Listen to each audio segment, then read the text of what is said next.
Hey, this is Jeremy. We just made our very own haunted maze in our front yard this year for Halloween. Thought we'd do something cool for senior year, of course. And we made a homemade haunted maze. And it was pretty difficult, but the results were really awesome. We scared lots of people and made lots of people cry and stuff. It was good. Alright, I'm just gonna say, building a haunted house is definitely worth it, but it does take a lot of time and a lot of planning and a lot of hard work, but it does not take that much money. We did not spend that much, probably about 150 or 200, and that was because we had to buy some more supplies because the wind blew down a lot of our stuff.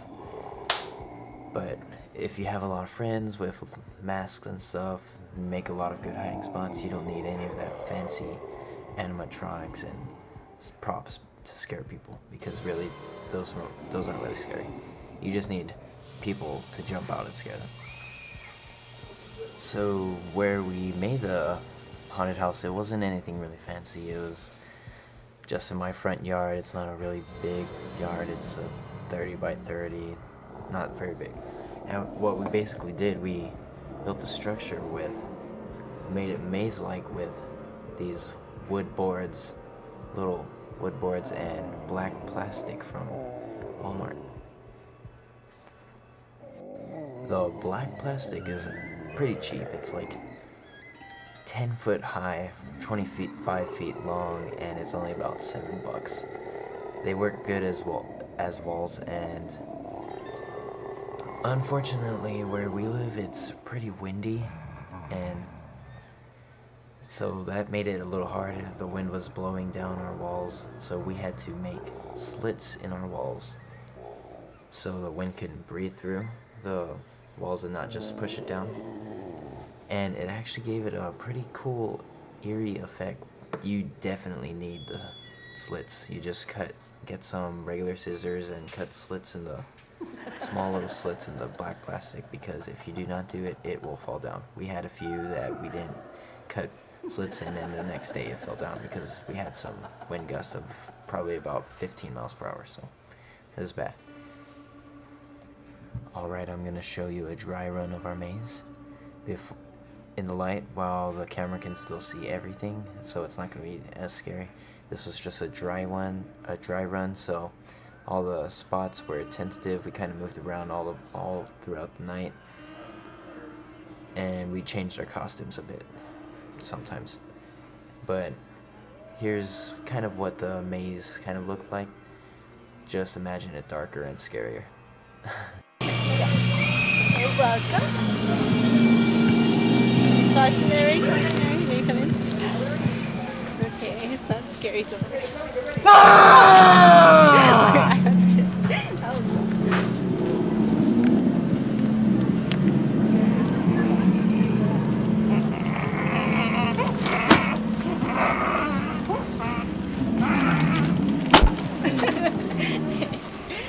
He looks around.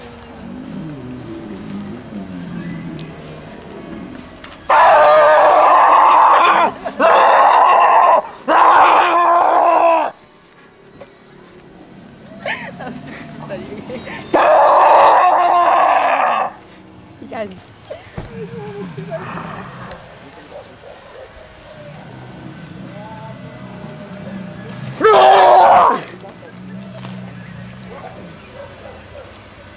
You sounded more angry than me.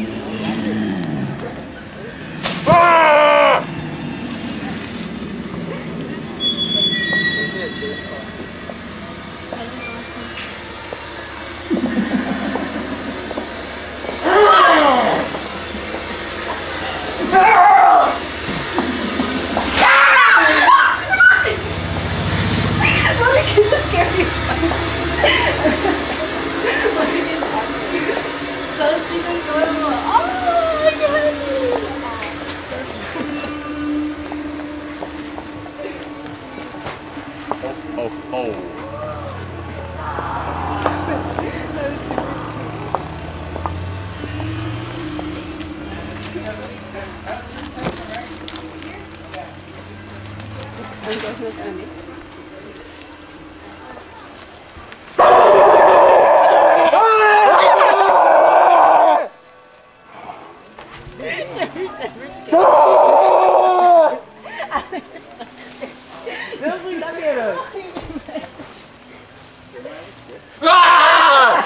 That was pretty good, I like that.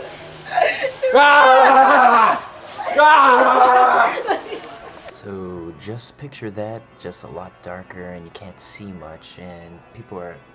The dummies actually looked pretty good at night. I know they looked like crap in the daylight, but at night you could... It was really good. We had 3 tour guides. They would kind of show the littler kids how to navigate through the maze, because they would have been lost if they had no idea where they were going. They probably would have just stood there forever because they were super scared. The tour guides were actually really important because it kind of slowed down some of the traffic, let the actors, the scarers, catch up to where we were supposed to go, because some of us, like, I was running back and forth into different spots because I had that little tunnel where I could go through different parts of the maze. And so the tour guides were very helpful. If your maze is big enough, you might consider getting some of your friends to be those.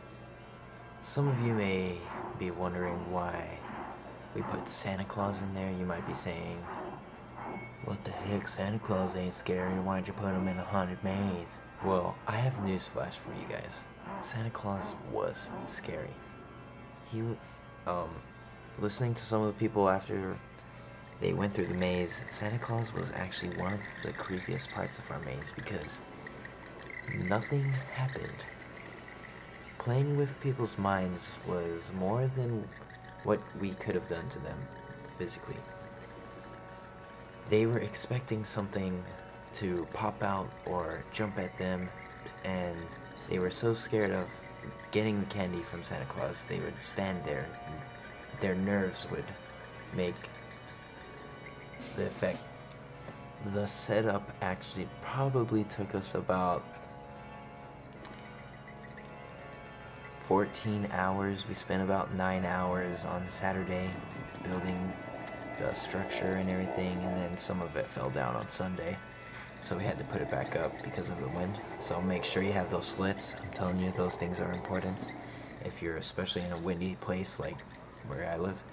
And just make sure you have enough time to put it all up. You don't want the burden of putting it all up on Halloween, so make sure you got everything close to being done before Halloween, because you don't want. Alright, so here's a couple of pictures of the setup and the whole process of making the maze.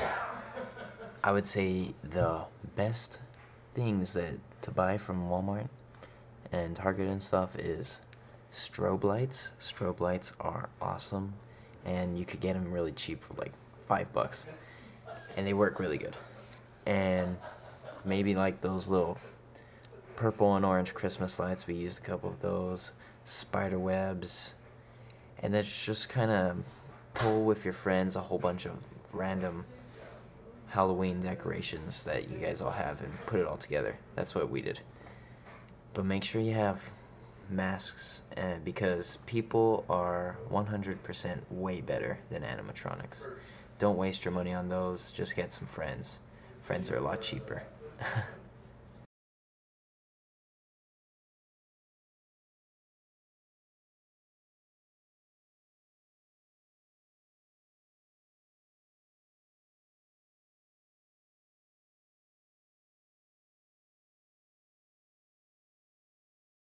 If you have any more questions on how we made our haunted maze or want any more tips, just comment me or message me on the YouTube, so I'll be sure to answer them.